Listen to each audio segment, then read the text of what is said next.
ধুনীয়াকৈ বিলাহী দি আৰু আলু অমিতা দি বনোৱা মাংস ৰেডি হৈ গ'ল। সিজিলে ধুনীয়াকৈ চবখিনি। সিজাৰ পিছত মায়ে এতিয়া পানী দি দিলে। ধনিয়া পাত দিবলৈ বাকী আছে। সবাই দেখুৱাব সেইখিনি। আইতা আহিলে লগাব লাগে নে? মা খাবি যে বগৰী খাইছিলোঁ। বগৰী খোৱাৰ দৌন ওলাই গ'ল। গোটেই সোপা মায়ে বগৰী চব দলি মাৰি পেলাই দিলে। এতিয়া যাওঁগৈ পিছফালৰ পৰা চব বগৰী বুটলিবলৈ। মাক নেদেখুৱাই কেতিয়া বগৰী খাইছিলোঁ মনে মনে, কিন্তু মায়ে নিজে বুটলি অনা মানুহজনী গম পাবই ন। ডলাখনত বগৰী দাই অকণমানিকৈ আছে। অথনি গোটেই আমি খুন্দি খাই পিনে বগৰী নাইকিয়া কৰিছোঁ। এতিয়া গোটেই সোপা মায়ে ধৰি পিনে দেখিলোঁ পিনে দলি মাৰি পেলাই দিলে। পিছফালে যাওঁ এতিয়া বুটলি আনোগৈ। ব'লক আপোনালোককো দেখোঁ। এভৰিৱান, কি খবৰ? আশা কৰোঁ সকলো ভালে কুশলে আছে আৰু মোৰো ভাল। এতিয়া ৰাতিপুৱা ভিডিঅ'টো আৰম্ভ কৰি দিছোঁ। নমস্কাৰ, মই পূজা। মোৰ ইউটিউব চেনেলটো অন্য এটা ব্লগ হ'লে সকলোকে স্বাগতম জনাইছোঁ। ভিডিঅ'টো ৰাতিপুৱা আৰম্ভ কৰি দিছোঁ। গতিকে কি হয় কি নহয়, কি দেখুৱাব পাৰোঁ কি নোৱাৰোঁ নাজানো আৰু আৰম্ভ কৰি দিছোঁ। মুঠতে ভিডিঅ'টো আপোনালোকে একদম শেষত। তিনিজনী হৈছোঁ মানে চুৰুনি ন। মা এতিয়া ঘৰত নাই যে, মায়ে বগৰী আনি থৈছিলে একদম ধুনীয়াকৈ আচাৰ বনাবলৈ বুলি। আৰু বগৰী এনেও খাবলৈ নিদিয়ে বাৰু। বগৰী এনেও আমাক এটা বা দুটা খোৱাৰ লগে লগে মায়ে একদম পূৰা গালি দিয়ে। কাৰণ বগৰী খালে জানেই আৰু এতিয়া যে মানে ছিজনটোৱে বেয়া, বতাহে দিব এতিয়া, চৰ্দি কাহ মানুহৰ, আৰু তাতে বগৰী খালেতো বেছি হয় জানে। এতিয়া মা যে নাইকিয়া, সেইটো কাৰণে চাওক একদম কি ধুনীয়াকৈ মানে গিলাচত একদম পূৰা ধনিয়া পাতা দি জলকীয়া দি একদম কি ধুনীয়াকৈ মানে বগৰী খুন্দিছোঁ। এতিয়া আমি তিনিজনীয়ে মনে মনে খাম আৰু লগতে আপোনালোককো দিম। সবাই দেখুৱাব সেইখিনি। আইতা আহিলে লগাব লাগে নে? মা খাবি এইয়া দুজনীয়ে কাম বগৰী খোৱা। মোক নাই দিয়া হ'লে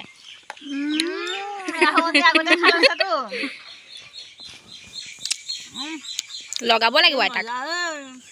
আইতা আহক। মজা মজা মজা। মোৰ জ্বলা এতিয়াও লাগি আছে পাই। কালিৰ পৰা খুন্দিলে তোমাক নিদিওঁ তেতিয়াহ'লে নক'লে। তেনেহ'লে মই কৈয়ে দিম। সন্ধিয়া হ'লেহি আৰু এতিয়া যাওঁ পাকঘৰলৈ যাওঁ। মাৰ লগত বোৱাৰীৰ লগত অকণমান লাগি দিওঁগৈ।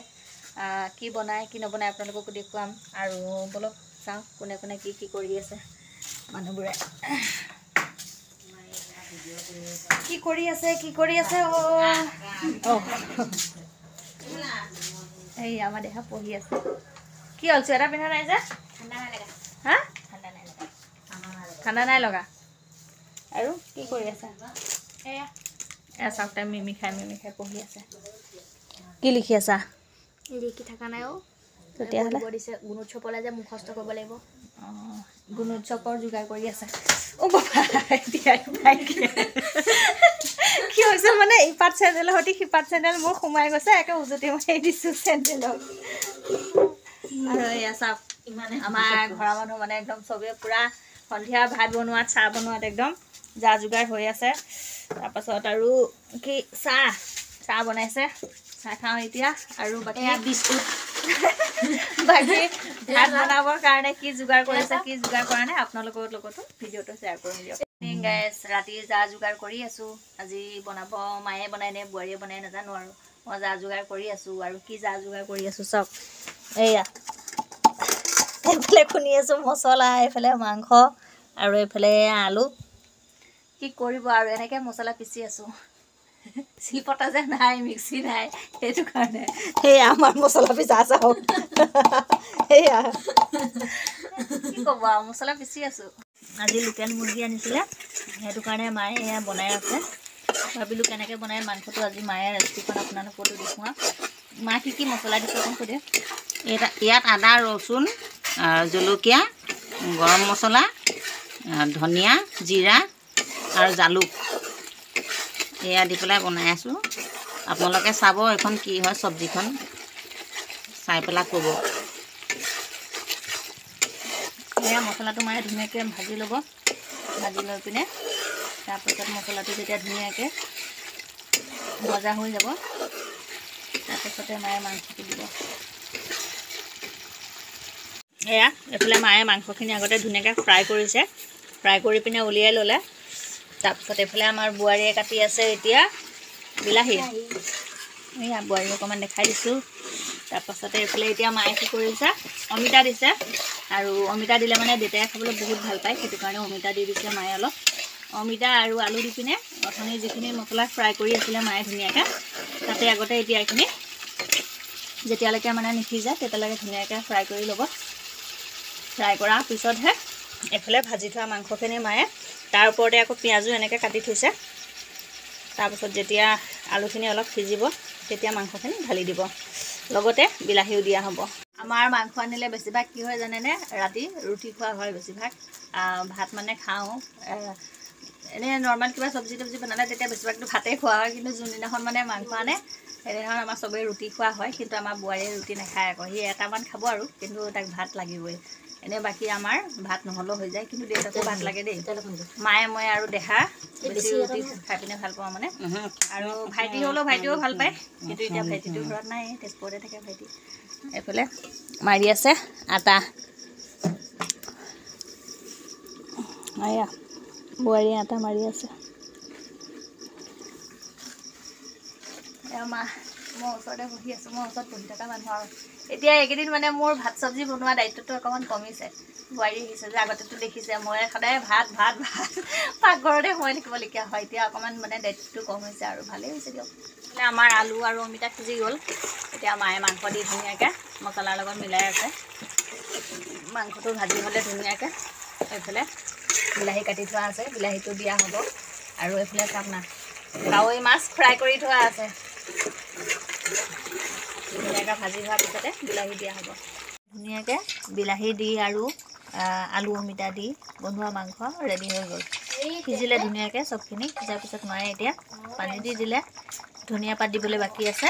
বাকী আমাৰ আজিৰ লোকেল মুৰ্গীৰ মাংসৰ ৰেচিপি ৰেডি হৈ গ'ল। এইফালে এতিয়া বনোৱা হ'ব আটা, আৰু এইফালে খেলা হৈ আছে চাউকি। ৰেডি হৈ গ'ল। এইফালে মায়ে কাঁহী লৈছে এটা গামলাত।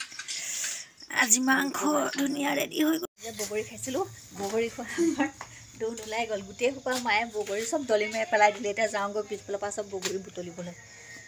মাক নেদেখুৱাই কেনে বগৰী খাইছিলোঁ মনে মনে, কিন্তু মায়ে নিজে বুটলি অনা মানুহজনী গম পাবই ন, ডলাখনত বগৰী দাই অকণমানিকৈ আছে। অথনি গোটেই আমি খুন্দি খাই পিনে বগৰী নাইকিয়া কৰি দিছোঁ। এতিয়া গোটেই সোপা মায়ে ধৰি পিনে দেখিলোঁ পিনে দলি মাৰি পেলাই দিলে। পিছফালে যাওঁ এতিয়া বুটলি আনোগৈ, ব'লক আপোনালোককো দেখোঁ।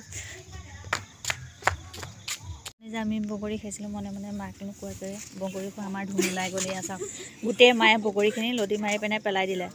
মায়ে এতিয়াহে ভাত চাত বনাই হোৱাৰ পিছত চাইছে ডলাখনৰ বোলে বগৰী ওলাই কিয় কম হৈ আছে।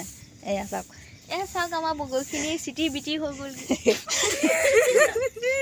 চাওক কৈ, এয়া বগৰী বুটলি আছে। বগৰীকেইটা চাওক, বগৰী এয়া দুজনীয়ে মিলি কেনে এতিয়া বগৰীবিলাক বুটলি আছে। এয়া এয়া এয়া এয়া এই বুঢ়ে বুঢ়ে বুঢ়ে এয়া হ'ল বগৰী খোৱা গতি দিনৰ ধুন ওলাই গ'ল। এতিয়া এয়া ধুন ওলাই গৈছেগৈ। হৈ যাব চল নহ বা অত সোপা বগৰী দলি মাৰি পেলাই দিলে। হেই 10টা বাজিলে এতিয়া, আৰু ভাত পানী খাই বৈ উঠিলোঁ। আজি ধুনীয়াকৈ স্পেচিয়েলকৈ বনোৱা হ'ল, কিন্তু ভাত পানী খোৱাটো আপোনালোকক দেখুৱাবলগীয়া নহ'লে, কাৰণ সেয়া ভাইটিটো জানে ঘৰত নাথাকে, তেজপুৰত থাকে। আৰু আজি তাৰ মানে গাড়ী লাইন কি আমাৰ এইফালে পৰিছিলে, এইফালে মাল লৈ পিনে আহিছিলে মালিকৰ সৈতে। তাৰপিছত এতিয়া সেয়া ঘৰলৈকে আহি আছে। সেইটো কাৰণে আৰু ই ক'লে বোলে মোলৈকো বনাই মেলি ধুনীয়াকৈ ৰেডি কৰি ৰাখিবি, টিফিন লৈ কেনে আহিম বুলি কেনে ক'লে। এনেই খোৱা বোৱাটো এনেই ভাইটিৰ মালিকৰ ঘৰৰ পৰাই দিয়ে, ফ্ৰী হয় তাৰ পৰাই খোৱা। তাৰপিছত এতিয়া আৰু সেয়া ভাইটি আহি আছে। এইফালে আমাৰ বোৱাৰী ক'লে গ'ল ঐ সোমাই গ'লগৈ। আৰু সেয়া মায়ে ৰখি পিনে চাই আছে। তাৰপাছত আৰু এইফালে ভাইটি মালিক আহি পাইছেহি, ভাইটি আহি পালেহি। তাৰপাছত আৰু এতিয়া টিফিন লৈ যাব অঁ ইউটিউবতে বনাই আছোঁ। সেয়া ভাইটিৰ মালিক সোমালে আহি এতিয়া আৰু যাবগৈ আৰু ধুমা ধুমকৈ নবহেও বহ আকৌ এয়া বহুত দেৰি হ'ল। আৰু মায়ে এইফালে টিফিন বনাই আছে। টিফিন বনাই মেলি মানে বান্ধি মেলি সেয়া দাদা ভাইটিৰ মালিক এইফালে আমাৰ ও সৰি দেউতা তো ঠান্ডা লাগা নাই না এয়া আমাৰ ধুনুৱে এতিয়ালৈকে মানে চুৱেটাৰী নিপিন্ধিলে চাওক তাই ঠাণ্ডাই লগা নাই গুড নাইট বাই বাই আৰু এতিয়া হ'ল আৰু ভাইটিও গ'ল আৰু আমিও এতিয়া যাওঁ শুবলৈ যাওঁগৈ ভিডিঅ'টো আজি বেছি দীঘলীয়া নহ'লেগৈ অকণমান হ'ল তাকে আৰু কাইলৈ পুনৰ এটা ভিডিঅ' এটি লগ পাই আছোঁ গতিকে গুড নাইট বাই বাই আৰু আমাৰ ঘৰৰ মানুহ যাওক সেয়া বাহিৰত আছে ভাইটিক আগবঢ়াবলৈ গৈছে বাই বাই কাইলৈ আকৌ পুনৰ লগ পাই আছোঁ পুনৰ এটা ভিডিঅ'ৰ সৈতে